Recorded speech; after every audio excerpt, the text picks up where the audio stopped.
जय हिंद दोस्तों। आज हम लोग पढ़ने वाले हैं भारतीय रिजर्व बैंक के बारे में। यानी आज हम लोग पढ़ने वाले हैं आरबीआई। क्या पढ़ेंगे? आरबीआई। यानी हम इसको क्या कहते हैं? भारतीय रिजर्व बैंक। अच्छा, हम लोग देखेंगे भारतीय रिजर्व बैंक का कार्य क्या है और भारतीय रिजर्व बैंक के जो पीछे का जो बैकग्राउंड है, आखिर इसका स्थापना कब होता है और यह कब स्थापना होकर के ये कार्य करना कब शुरू करती है, उस सब के बारे में आज हम लोग पूरे डिटेल से भारतीय रिजर्व बैंक के बारे में आज पढ़ने वाले हैं। ठीक है, तो आज का वीडियो बहुत ही इंटरेस्टिंग होने वाला है। तो चलिए स्टार्ट करते हैं। आप लोग देख सकते हैं सबसे पहले लिखा हुआ है भारतीय रिजर्व बैंक। ये है भारतीय रिजर्व बैंक का लोगो। जैसे हम लोग देख सकते हैं, ये हमारे क्या होता है, सिक्का के साइड में लिखा हुआ रहता है। आप कहीं भी नोट, हर एक नोट में आप लोग देखोगे कि क्या लिखा हुआ रहता है, भारतीय रिजर्व बैंक लिखा हुआ रहता है। तो भारतीय रिजर्व बैंक क्यों लिखा हुआ रहता है, तो आज हम लोग इसी के डिटेल्स के बारे में आज हम लोग पढ़ने वाले हैं। ठीक है, तो ये था हमारा भारतीय रिजर्व बैंक के बारे में। आप फोटो देख सकते हैं, उसका पिक्चर दिया हुआ है। ठीक है, तो चलिए अब इसके बारे में कुछ टर्म्स देख लेते हैं। देखिए, भारतीय रिजर्व बैंक क्या है, इसे हम लोग कहते हैं बैंकों का बैंक कहते हैं। क्या कहते हैं हम लोग? बैंकों का बैंक। तो बैंकों का बैंक किसे कहते हैं हम लोग? भारतीय रिजर्व बैंक। जैसे आप लोग के घर में क्या होता है, आपके पापा पापा होते हैं, ठीक है, मम्मी पापा होते हैं, वो क्या करते हैं, आपके ऊपर नज़र रखते हैं कि बेटा कहीं जाए ना, बेटा कहीं बिगड़े ना, बेटा कुछ गलत काम ना करे। तो उसी तरह से जो भारत में जितने भी बैंक है दोस्तों, वो बैंक का निगरानी, बैंक के ऊपर निगरानी कौन रखता है? यही भारतीय रिजर्व बैंक रखता है। यानी आरबीआई ही सभी बहुत से बैंकों का निगरानी रखता है। मतलब कह सकते हैं हम लोग कि भारत में जितना सारा बैंक है, उतना उस बैंक को निगरानी रखने का काम कौन करता है? आरबीआई। आरबीआई देखता है अगर कोई बैंक गलत काम कर रहा है, किसी व्यक्ति के ऊपर अत्याचार कर रहा है, तो हम नाप देंगे, सीधा हम उसके ऊपर ठिकाना लगा देंगे। तो ये सारे जो कार्य होते हैं दोस्तों, ये सारा जो कार्य है, ये कौन करता है? आरबीआई करता है। कौन करता है? आरबीआई। ठीक है, तो आरबीआई के बारे में आपको समझ में आ गया। तो चलिए अब इसके बारे में कुछ पढ़ लेते हैं, देखते हैं। ठीक है, तो सबसे पहले यदि बात करें हम लोग आरबीआई की करेंगे, तो सबसे पहले बात करें आरबीआई का जो इसका जो मुख्यालय है दोस्तों, मतलब मुख्यालय मतलब हेडक्वार्टर, जिसका हेडक्वार्टर है वो कहाँ है? हेडक्वार्टर है इसका मुंबई में है। कहाँ है? मुंबई में। जो भारतीय रिजर्व बैंक का जो मुख्यालय है दोस्तों, वो कहाँ है? मुंबई में है। ठीक है, उसके बाद यदि बात करें हम लोग भारतीय रिजर्व बैंक का जो प्रथम गवर्नर था, गवर्नर कहने का मतलब क्या, ये जो भारतीय रिजर्व बैंक के पूरे तामझाम की यह जिम्मेदारी, मतलब भारतीय रिजर्व बैंक में क्या क्या हो रहा है, आरबीआई के लोग ठीक से कर्मचारी सब काम कर रहे हैं कि नहीं, ये सारे फाइल का इधर उधर काम करने का, जो मतलब कंट्रोल करने का काम किसका था? गवर्नर का था। और वही गवर्नर कौन थे? प्रथम गवर्नर कौन थे? ओसबर्न स्मिथ थे। हम इसको पेन में चेंज कर लेते हैं। क्या लिखा हुआ? ओसबर्न स्मिथ। कौन थे? ओसबर्न स्मिथ। हम साइड में लिख देते हैं, आपको याद रहेगा, ये याद जरूरी है। ओसबर्न स्मिथ क्या थे? ओसबर्न स्मिथ। पूछा जा सकता है दोस्तों, भारतीय जो रिजर्व बैंक है उसका जो प्रथम गवर्नर थे, भारतीय रिजर्व बैंक के प्रथम गवर्नर कौन थे? ओसबर्न स्मिथ थे। कौन थे? ओसबर्न स्मिथ। याद रखिएगा दोस्तों। ठीक है, नेक्स्ट की तरफ बढ़ लेते हैं, इसको मिटा लेते हैं एक बार। देखिए नेक्स्ट की तरफ बढ़ते हैं। नेक्स्ट देख सकते हैं क्या है, तीसरा क्या लिखा है, भारतीय रिजर्व बैंक के जो प्रथम भारतीय गवर्नर थे कौन थे? वो तो विदेश के गवर्नर थे। मतलब जो ओसबर्न स्मिथ थे दोस्तों, वो विदेशी थे। देर नाम से भी देख सकते हैं दोस्तों, नाम से ही क्या लिखा है, ओसबर्न स्मिथ। किधर का? वो अंग्रेज का होगा। लेकिन जो भारतीय रिजर्व बैंक का जो प्रथम गवर्नर था वो कौन थे? वो थे सीडी देशमुख थे। कौन थे? सीडी देशमुख। याद रखिएगा, प्रथम आरबीआई के प्रथम भारतीय गवर्नर क्या है? आरबीआई के प्रथम भारतीय गवर्नर वो कौन थे? सीडी देशमुख थे। कौन थे? सीडी देशमुख। सीडी देशमुख थे। कौन थे? सीडी देशमुख। ठीक है, ठीक है। और वहीं बात करें अगर भारतीय रिजर्व बैंक के वर्तमान में जो गवर्नर है दोस्तों, वर्तमान में जो प्रथम अभी चल रहा है, इस स्थिति में जो गवर्नर है अभी कौन देख रहे हैं? वो थे शक्तिकांत दास। कौन देख रहे हैं? शक्तिकांत दास। और दोस्तों इनके बारे में हम बता दें, शक्तिकांत दास एक आईएएस ऑफिसर भी रह चुके हैं। कौन है? आईएएस ऑफिसर भी रह चुके हैं। ठीक है, तो भारतीय रिजर्व बैंक के जो वर्तमान में जो गवर्नर हैं वो कौन है? शक्तिकांत दास हैं। और वहीं अगर बात करें भारतीय रिजर्व बैंक के प्रथम गवर्नर ओसबर्न स्मिथ थे। और वहीं बात करें भारतीय रिजर्व बैंक के प्रथम भारतीय गवर्नर, तो प्रथम भारतीय गवर्नर सीडी देशमुख थे। और भारत के वर्तमान में कौन है? शक्तिकांत दास है। और भारत के प्रथम में कौन थे? ओसबर्न स्मिथ। दोस्तों इस चीज़ों को इतना बार पढ़ लीजिए ना कि आपके मुंह में रटा जाए ये सारे चीज़। ठीक है, नेक्स्ट की तरफ बढ़ लेते हैं। आगे हम लोग बात करेंगे, तो पहले मिटा लेते हैं। आगे देख सकते हैं आगे क्या लिखा हुआ है। देखिए आगे क्या लिखा है, यहाँ तक बात के लिए भारतीय रिजर्व बैंक का जो मांग करता थे दोस्तों, किसी व्यक्ति ने कहा कि हाँ, रियल में भारतीय रिजर्व बैंक होना चाहिए, बैंकों का भी एक बैंक होना चाहिए जो दूसरे बैंकों पर नियंत्रण रखे। तो उसका जो मांग करता थे वो कौन सा आयोग थे? वो हिंटन आयोग थे। कौन थे? हिंटन यंग आयोग थे। हिंटन हिंटन यंग आयोग थे। कौन थे? हिंटन यंग आयोग द्वारा क्या किया गया? 1934 में आरबीआई की स्थापना करने की मांग की गई। क्या की गई? कि नहीं भाई, हमें भी एक ऐसा बैंक चाहिए जो कि दूसरे बैंकों की निगरानी रख सके। किसने कहा? हिंटन यंग आयोग द्वारा इस सिफारिश को रखा गया। लेकिन उसके बाद क्या हुआ? उसके जस्ट एक साल यानी 1934 के से 1935 में क्या हुआ? 1935 में आरबीआई नामक बैंक की स्थापना कर दी गई। 1935 में क्या हुआ? आरबीआई नामक बैंकों की स्थापना कर दी गई। जैसे लिखा हुआ है यहाँ देख सकते हैं। पहले हम आपको मिटा के अच्छा से दिखा रहे हैं एक बार। देखिए क्या लिखा है, पढ़िए। देखिए, भारतीय रिजर्व बैंक की जो मांग करता थे दोस्तों, हिंटन यंग आयोग थे। कब था? 1934 में मांग किया। और जस्ट उसके एक साल बाद आते हैं, देख सकते हैं 1935 में। 1934 के 1935 में क्या होता है? आरबीआई की स्थापना कर दी जाती है। क्या की जाती है? आरबीआई की स्थापना कर दी जाती है। ठीक है, तो दोस्तों आरबीआई के बारे में आपने पढ़ चुका। फिर एक बार रिवाइज कर लेते हैं हम लोग अच्छे से। आरबीआई भारतीय रिजर्व बैंक का जो मुख्यालय है यानी एचक्यू हम लोग क्या कहते हैं? हेडक्वार्टर। भारतीय रिजर्व बैंक का हेडक्वार्टर पूछा जा सकता है दोस्तों कहाँ है? मुंबई में है। भारतीय रिजर्व बैंक का हेडक्वार्टर मुंबई में है। भारतीय रिजर्व बैंक के जो प्रथम गवर्नर थे दोस्तों वो कौन थे? ओसबर्न स्मिथ थे। भारतीय रिजर्व बैंक के जो प्रथम गवर्नर थे दोस्तों वो कौन थे? ओसबर्न स्मिथ थे। भारतीय रिजर्व बैंक के जो प्रथम भारतीय गवर्नर भारतीय रिजर्व बैंक के प्रथम भारतीय गवर्नर कौन थे? वो थे देशमुख। कौन थे? सीडी देशमुख थे। कौन थे? सीडी देशमुख।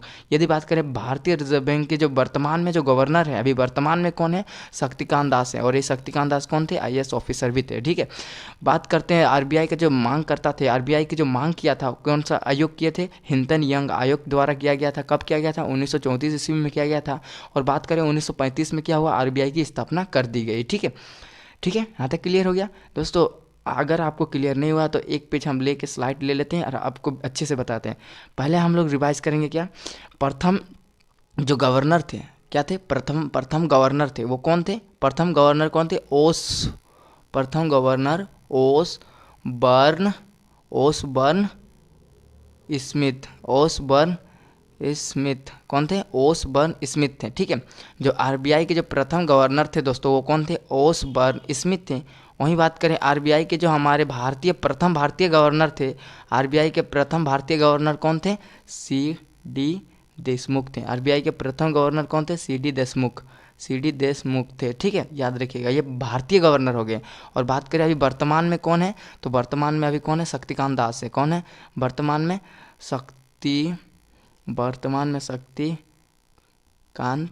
शक्तिकांत दास हैं। वर्तमान में आरबीआई के जो गवर्नर है वो कौन है? शक्तिकांत दास हैं, ये याद रखिएगा। ठीक है, यहाँ तक क्लियर हो गया।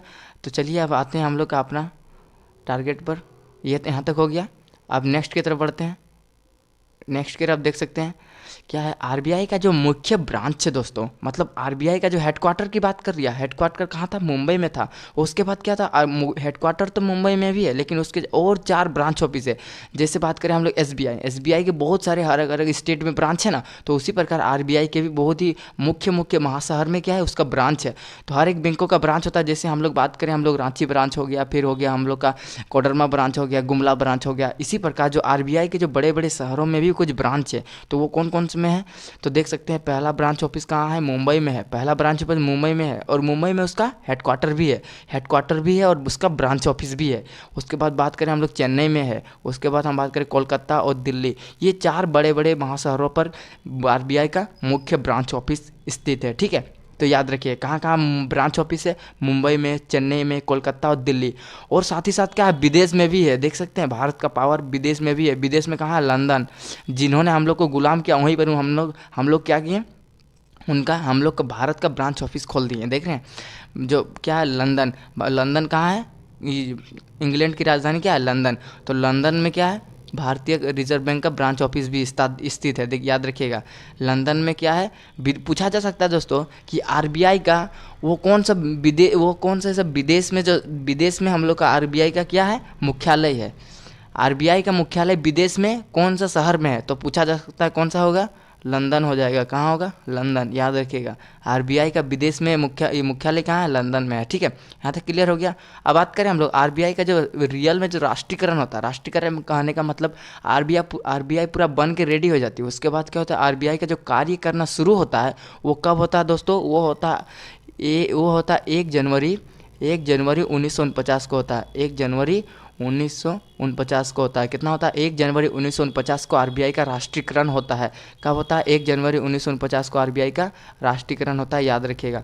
कब होता है? 1 जनवरी 1900, यहाँ देखो लिखा हुआ है 1 जनवरी 1949 को आरबीआई का राष्ट्रीयकरण होता है। मतलब राष्ट्रीयकरण करने का मतलब आरबीआई उस दिन से कार्य करना शुरू कर देता है। ठीक है, उसके बाद आदि बात करें आरबीआई रिजर्व बैंक, यानी आरबीआई के जो नियंत्रण करने वाले लोग हैं, मतलब आरबीआई को चलाने वाले मंत्रिमंडल है, उस मंत्रिमंडल में कौन कौन से लोग आते हैं? तो पहला तो आता है आरबीआई का गवर्नर, ये तो है वही ना आएगा, आरबीआई को पूरा हैंडल करेगा। पहला तो आएगा आरबीआई का गवर्नर। दूसरा यदि बात करें, अब गवर्नर कौन कितना होगा? एक होगा। आरबीआई का गवर्नर एक होगा, एक ही व्यक्ति है ना। और यदि बात करें भारतीय रिजर्व बैंक के डेप्यूटी गवर्नर, देखिए गवर्नर के भी अंडर में 4 डिप्टी गवर्नर होते हैं। कितना होते हैं? 4, याद रखिएगा।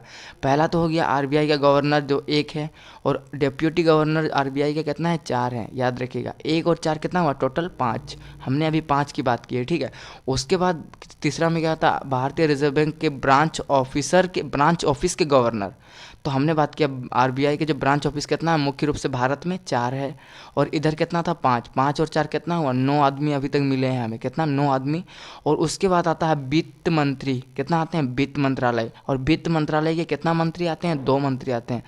वित्त मंत्रालय के कितने मंत्री आते हैं? 2 मंत्री। तो 9 और 2 कितना हुआ? 11। टोटल 11 आदमी अभी संभाल रहे हैं। ठीक है, उसके बाद हम बात करेंगे 5वां नंबर में अर्थशास्त्र के जानकार। कौन थे? अर्थशास्त्र के, मतलब जो इकोनॉमिक्स को पूरी अच्छी तरह से पढ़ चुके हैं, इकोनॉमिक्स के ऊपर उन्होंने रिसर्च करके बहुत 20 साल 21 साल का एक्सपीरियंस हो चुका है, वही व्यक्ति सब यहाँ आरबीआई को देखभाल करने की जिम्मेवारी लेते हैं। तो उनकी संख्या कितनी होती है? 10। और इधर कितना है? 11। 11 और 10 कितना? टोटल 21 आदमी मिल करके आरबीआई का देखभाल करता है। ठीक है, तो इसको हम लोग एक बार फिर से पढ़ लेते हैं। पहले हम इसको मिटा लेंगे, पूरी अच्छी तरह से मिटा लेंगे इसको, उसके बाद हम लोग फिर शुरू से पढ़ेंगे। ठीक है, तो सबसे पहले हमने बात किया आरबीआई का देखभाल करने में कितना आदमी की योग्यता होती है। तो सबसे पहले आती है आरबीआई के गवर्नर। ठीक है, दूसरा में आते हैं आरबीआई के जो डिप्यूटी गवर्नर, मतलब गवर्नर के साइड में जो अंडर में जो काम करते हैं, डिप्यूटी गवर्नर की संख्या कितनी होती है? 4। कितनी होती है? 4। ठीक है, उसके बाद बात करें भारतीय रिजर्व बैंक के जो ब्रांच ऑफिसर के जो गवर्नर है, मतलब भारतीय रिजर्व बैंक का ब्रांच कितना है? 4 जगह है, तो वो 4 जगह के ऑफिसर के टोटल कितना होगा? यहाँ पर 4 हो जाएगा। ठीक है, 4 हो गया। अब बात करेंगे वित्त मंत्रालय के जो मंत्री आते हैं, टोटल 2 मंत्री आते हैं। वित्त मंत्रालय के टोटल 2 मंत्री आते हैं। ठीक है, और उसके बाद हमने बात किया अर्थशास्त्र के जो जानकार हैं दोस्तों, अर्थशास्त्र के जो जानकार सब हैं वो कितने हैं? 10 आदमी रहते हैं। कितना आते हैं? 10 आदमी। तो टोटल कितना होगा? 1 4 4 8 और 1 9 और 2 कितना हुआ? 11 और 11 और 10 कितना हुआ? टोटल 21 आदमी। टोटल कितना? 21 आदमी आरबीआई का देखभाल करते हैं। तो याद रखिएगा। चलिएगा फिर से पढ़ लेते हैं दोस्तों, जब तक याद नहीं होगा तब तक छोड़ेंगे नहीं। ठीक है, जब तक पूरी तरह से याद ना हो जाए तब तक हम लोग ख़त्म मानने वाले हैं नहीं। तो चलिए स्टार्ट करते हैं शुरू से, एक बार रिवीजन करना। सबसे पहले बात किया हम लोग आरबीआई का जो मुख्य ब्रांच है दोस्तों, वो कहाँ कहाँ है? मुंबई में है, चेन्नई में है, कोलकाता में और दिल्ली में है। ये तो हमारे भारत में स्थित है। और बात करें यदि जो आरबीआई का मुख्यालय वो विदेश में कहाँ है, तो विदेश में कहाँ है? लंदन में है। कहाँ है? लंदन। तो भारतीय रिजर्व बैंक का जो विदेश में जो मुख्यालय है, विदेश में जो उसका ब्रांच ऑफिस है वो कहाँ है? मुंबई में है, याद रखिएगा। ठीक है, उसके बाद हमने बात किया भारतीय रिजर्व बैंक का जो राष्ट्रीयकरण होता है, राष्ट्रीयकरण कब होता है? 1 जनवरी 1949 को होता है। 1 जनवरी 1949 को होता है। उसके बाद हमने बात किया भारतीय रिजर्व बैंक का जो नियंत्रण करने वाले जो लोगों की जो सूची है, भारतीय रिजर्व बैंक को कितने आदमी नियंत्रण करते हैं, तो वो कौन कौन थे? भारतीय रिजर्व बैंक का गवर्नर जिसकी संख्या कितना है? 1 है। उसके बाद हमने बात किया भारतीय रिजर्व बैंक के डिप्यूटी गवर्नर जिसकी संख्या कितना है? 4 है। उसके बाद हमने बात किया भारतीय रिजर्व बैंक का ब्रांच ऑफिस के गवर्नर, मतलब भारत के जो रिजर्व बैंक में जो जितने भी ब्रांच ऑफिस हैं उसके जो गवर्नर है उसकी संख्या कितना है? 4 है। उसके बाद हमने बात किया वित्त मंत्रालय की मंत्री कितने थे? 2 थे। और जो अर्थशास्त्र के जानकार होते हैं, मतलब भयानक पूरे एकदम इकोनॉमिक्स के इतना पकड़ हो चुका है ना कि बिना किताब कॉपी के उन्होंने वो लोग इकोनॉमिक्स को पूरा एकदम चाट गए हैं। उन वो सब को व्यक्ति को भी रखा जाता है हम लोग के जो आरबीआई को देखभाल करने के लिए। तो उसकी संख्या टोटल कितना थी, 10 आदमी को रखा जाता है भारत से खोज के। तो टोटल आरबीआई का जो देखभाल करते हैं टोटल 21 आदमी मिल करके करते हैं, 21 आदमी मिल करके करते हैं।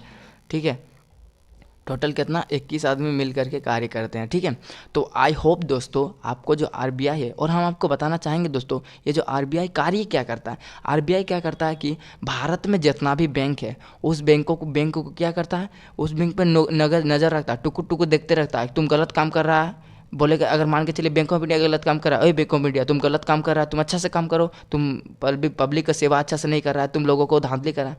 अब अगर आप लोग देखे होंगे बैंक अगर गए हैं ना, तो बैंक के जो स्टाफ सब होता है ना पूरा एकदम एटीट्यूड में रहता है। अगर आप मान के चलिए कोई बूढ़ा व्यक्ति है, बूढ़ा व्यक्ति अगर उसको कुछ डॉक्यूमेंट के बारे में नहीं आ रहा है तो उसको पूछेगा ना, उस स्टाफ को पूछेगा। लेकिन अगर वो पूछा ना तो वो स्टाफ तो पूरा उसको धमका देता है। तो ये सारे कार्य बहुत सारे धांधली होते हैं, लेकिन ये सारे जो निगरानी होता है इसको देखभाल करने का जो काम है, मतलब बैंक में जितना भी कानून बनता है कि बैंक इस दिन से इस कानून को फॉलो करेगी, इतना दिन से इतना दिन छुट्टी रहेगा, जितना सारा बैंक से रिलेटेड जो कार्य होता है दोस्तों वो कौन करता है, आरबीआई ही करता है। कौन करता है, आरबीआई।